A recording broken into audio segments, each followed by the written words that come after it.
students, this is the video for the posterior part of the norma basalis externa. We had divided the external surface of the basal part of the skull or the norma basalis externa into three parts: anterior, middle and posterior part.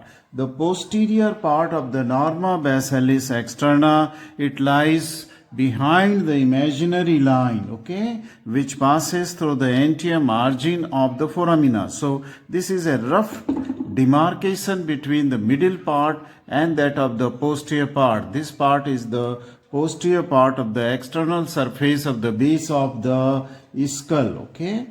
So let us come to the bones which are present into the posterior part of the norma basalis externa, okay. Now there are mainly two bones. It is the occipital bone. Squamous part of the occipital bone is there, okay. Mostly most of the area is occupied by the occipital bone, and this occipital bone is divided into three parts. A part in front of the foramina magnum is the basilar part of the occipital bone. The part of the occipital bone on either side of the foramina magnum which bears the occipital condyle is the condylar part of the occipital bone, and the part of the occipital bone which lies posterior to the foramina magnum, a large area, is known as the squamous part of the occipital bone. On the lateral side, this is also the posterior part is also having this mastoid process, the stellate process which is broken here, and then the jugular fossa is here. These are the parts of the bones which are forming the norma basalis externa and its posterior part, okay. Now let us come to the median part, okay. We will just learn about the median part and then I will go to the right and left lateral part. In the median part, as I said, that in front of the anterior margin of foramina magnum lies the basisphenoid bone, okay, formed by the posterior part of the body of the sphenoid and that of the basilar part of the occipital bone, the basisphenoid bone, okay. And this basisphenoid bone, as I told you in the previous video also, is a joint between the posterior aspect of the body of the sphenoid with the basal part of the occipital bone, and this joint is known as the basisphenoid joint, which is a primary cartilaginous joint, and these two bones then they fuse with each other at the age of 25 years. That means after 25 years, the posterior part of the sphenoid bone will fuse with that of the basilar part of the occipital bone, okay, occipital. Now if you will see there near the anterior margin of foramina magnum, there will be a tubercle, okay, and this tubercle is called as pharyngeal tubercle. That is called as pharyngeal tubercle, which gives attachment to the ligament, okay, median pharyngeal ligament, raphe, okay. This will the pharyngeal tubercle, okay, and just behind this, okay, part, then we see there is a foramina magnum. The foramina magnum is a large oval foramina, okay, and this is in front of, it is above the cranial fossa and below the vertebral. That means it communicates above to the cranial cavity. That means through this foramina magnum, the cranial cavity and that of the vertebral canal, they get communicated. Now this foramina magnum, which is a large oval foramina, this gives passage to many structures, and these structures are divided into two, the anterior structure and posterior structure, roughly with the help of the attachment of the alar ligament, okay. Now just anterior to the LR ligament, which is attached onto the lateral side of the foramina magnum. Okay, anterior to it, many structure they pass from the foramina magnum. Most anteriorly in the anterior part is that of the apical ligament of the dens. Okay, it gives attachment to the apical ligament of dens. Just posterior to it is passing is the cruciform ligament, and most posteriorly it is the membrana tectoria, okay, which will go and get attachment onto this clivus. Okay, so but these three structures are passing through the anterior part of the foramina magnum.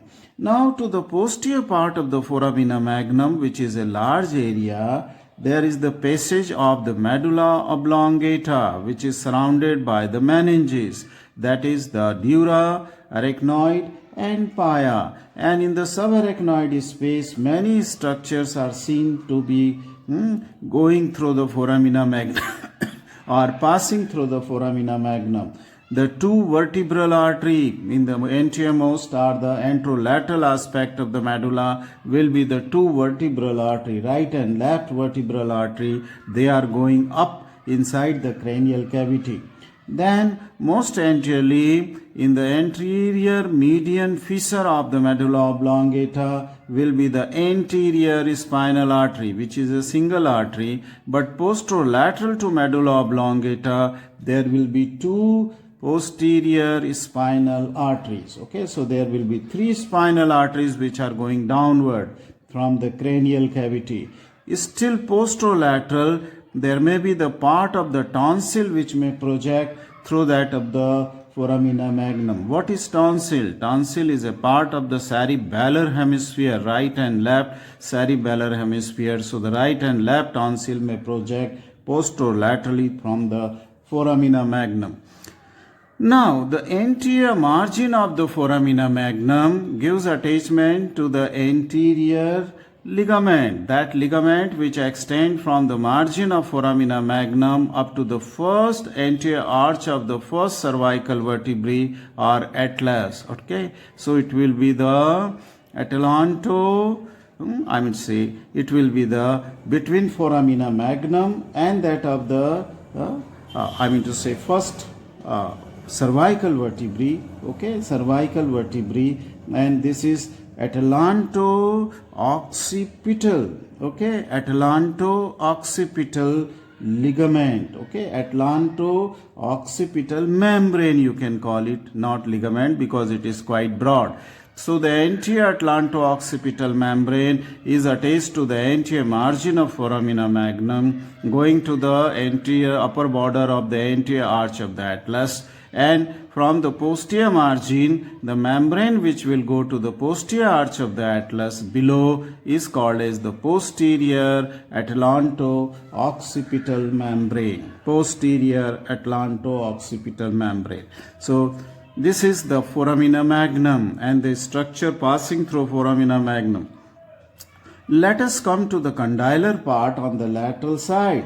This is occupied by here are prominent structure on the lateral side of foramina magnum. They are the occipital condyle. Okay, and this occipital condyle are the convex. Okay, downward which articulates with the superior articular surface of the atlas vertebra to form the atlanto-occipital joint. Now just lateral to this occipital condyle there is presence of the jugular fossa. Let me show you the jugular fossa. Just anterolateral. Okay, see here, this is the occipital condyle, and just anterolateral to this there is a deep fossa is here, and this is called as the jugular fossa. Okay, this is the jugular fossa is there, and this jugular fossa is usually formed by the bounded anteriorly by the posterior border of the petrous temporal bone. See, this is the petrous temporal bone and this is the posterior, where there is a depression or there is a fossa, not fossa actually, there is a depression in the posterior border of the petrous temporal bone which will form the jugular fossa, and this jugular fossa is posteriorly bounded by this occipital bone, condylar part of the occipital bone, and this part of the bone just lateral to the occipital condyle is called as jugular process, and this is the anterior margin of that jugular process along with the posterior margin of the petrous temporal bone. It will form the jugular fossa, and this jugular fossa deep is continuous with that of the jugular foramina, which we have seen in the inside. This is that jugular foramina here, okay, and this jugular foramina down below is continuous with the jugular fossa where the jugular bulb lies, okay. That means the venous drainage of the sigmoid sinus will ultimately open into the jugular bulb which is present in this jugular fossa, and from here will form the internal jugular vein down below, okay. It will go below this jugular fossa, okay, jugular fossa. Okay, so this is the lateral part of the condylar part, okay, lateral or the condylar part. Let us go to the other structure in this condylar area. It is the hypoglossal canal, okay, and hypoglossal canal, as I have shown you, will open here. See this, I will show you in this anterolateral part of the occipital condyle here where the pencil is there. So it is the hypoglossal canal which opens on the lateral border of the condyle, through which will come out the hypoglossal nerve, the 12th cranial nerve.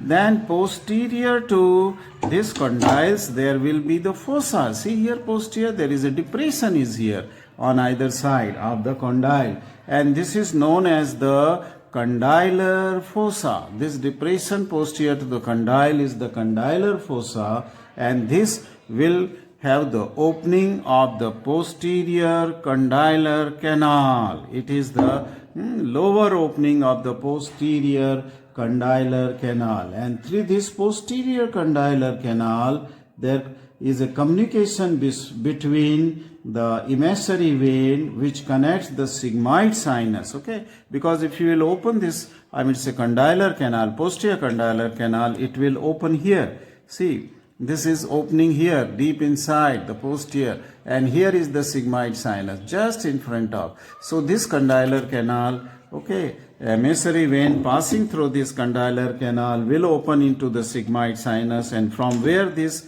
emissary vein is coming? It is coming from the occipital vein, okay. It is a tributary of the occipital vein which will open into the sigmoid sinus, an emissary vein connecting the intracranial venous system with the extracranial veins, okay, extracranial vein. So these are the structures which are in the vicinity of the occipital condyle, okay. They are very close to the occipital condyle, right. Let us see something different, okay.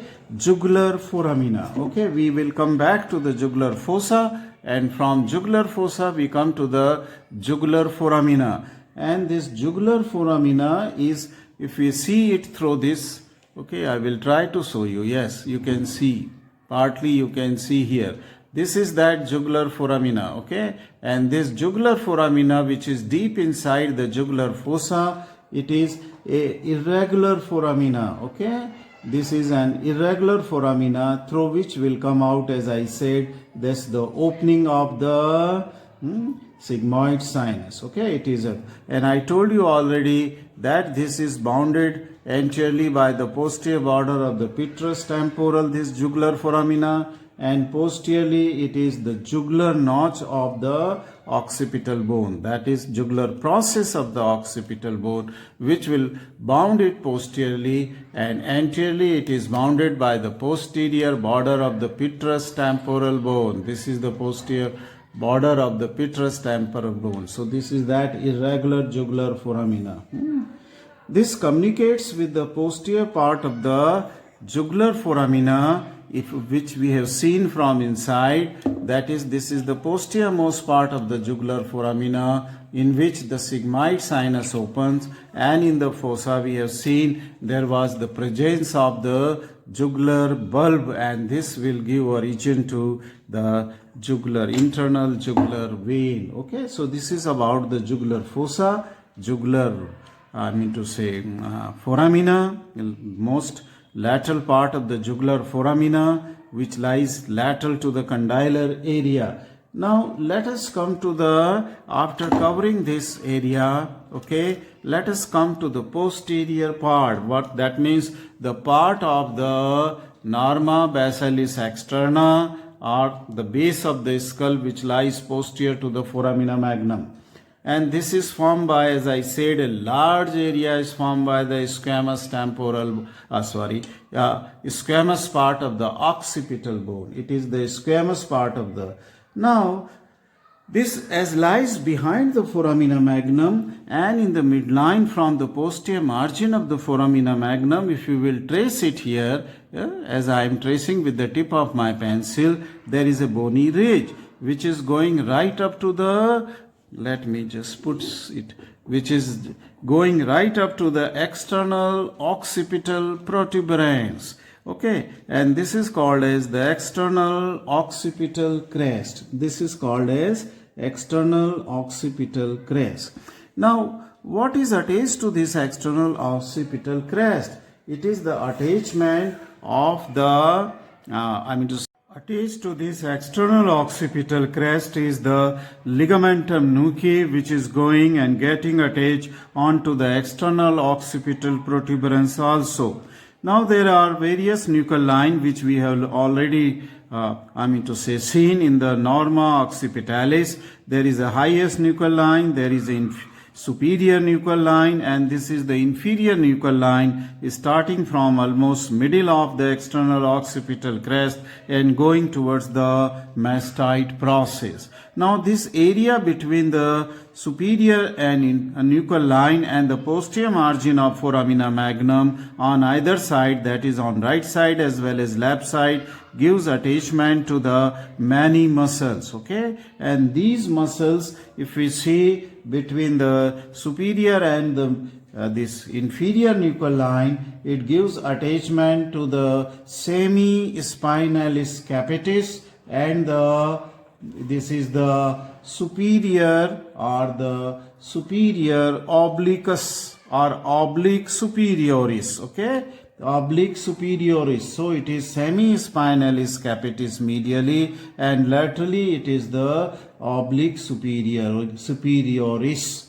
And then below the inferior nuchal line and between the posterior margin of foramina magnum, there are again two muscles, rectus capitis posterior minor medially and rectus capitis posterior major is on the lateral side. The superior nuchal line gives attachment to that of the trapezius, that means origin to the trapezius from most medial part on either side of the external occipital protuberance, and the highest nuchal line, okay, laterally it will give origin to the occipital belly of the occipitofrontalis. Okay, occipital belly.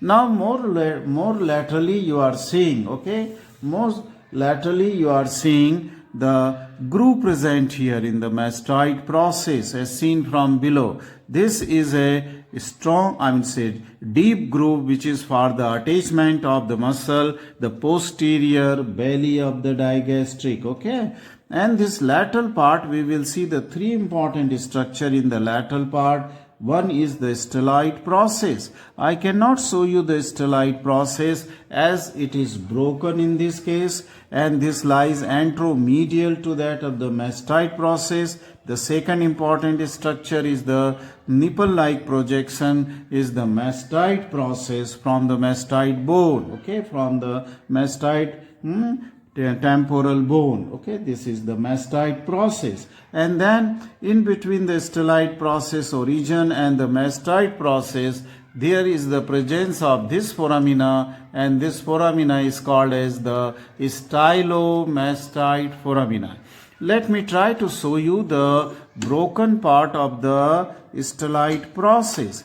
This stellate process lies lateral to the jugular fossa. This is jugular fossa, and just lateral to the jugular fossa, this is the site from where this stellate process was broken. So this is that site from where the stellate. And stellate process is a bar of the bone which the pointed tip about 2-3 inches long. Okay, and this stellate process gives attachment to the three different muscles. For example, stylohyoid, styloglossus, and stylopharyngeus. These three muscles, they take origin from the stellate process. And then there are attachment of two ligaments, that is the stylohyoid going to the hyoid bone, and then the stylomandibular ligament. Stylomandibular. So the two ligaments and three muscles are attached to the stellate process. If I will get quickly a diagram of the stellate process from the book, I will show you. Okay, just at the end I will show you. The second part is this mastoid process, and this is, as I said, is a conical process, okay, which projects from the mastoid part of the temporal bone. This is the mastoid part of the temporal bone, and this is its process, that is the mastoid process. The whole is the mastoid bone, okay, and this is its process. Now the stylomastoid foramina is located between the stellate process, origin of the stellate process. That means this stellate process is anteromedial to the stylomastoid foramina, and this mastoid process lies posterolateral to that of the this foramina, that is a stylomastoid foramina. And through this stylomastoid foramina comes out the nerve, the seventh cranial nerve, that is the facial, and then soon it will go in the substance of the parotid gland, and then along with this nerve will also be an artery entering, that is the stylomastoid artery. Okay, stylomastoid artery. Now, what I was saying you that I will show you, since the stellate process is broken, which is usually broken in the skulls because of the handling, I will try to show you the, stellate process. Okay, if I will get it very quickly. Now, this I am showing you from the book, and this book is again the book which I will tell you, just a minute. Yes, it is here. Now, this book is again the Human Osteology, written by me, published by PP Publisher, and I am thankful to them for using this diagram of the stellate process. See, this was the mastoid process, this is the tympanic plate, external acoustic meatus, and this is the conical projection, bony projection, that is the stellate process. Okay, we have seen its location. Okay, it lies anteromedial to the stylomastoid foramina. And then this gives the attachment to the three different muscles. Styloglossus muscle most anteriorly, stylohyoid muscle posteriorly, and medially it is the stylopharyngeus muscle. These are the three skeletal muscles. From the tip there is the origin of a ligament, and it is going to the hyoid bone, and this is called as the stylohyoid ligament. And on medial aspect there is another ligament which is also attached, not shown in this diagram, is called as the stylomandibular ligament. Thus, this completes the posterior part of the Norma basalis externa, okay, which lies posterior to imaginary line passing through the anterior margin of the foramina magnum. I have covered almost everything. Thank you very much for watching this.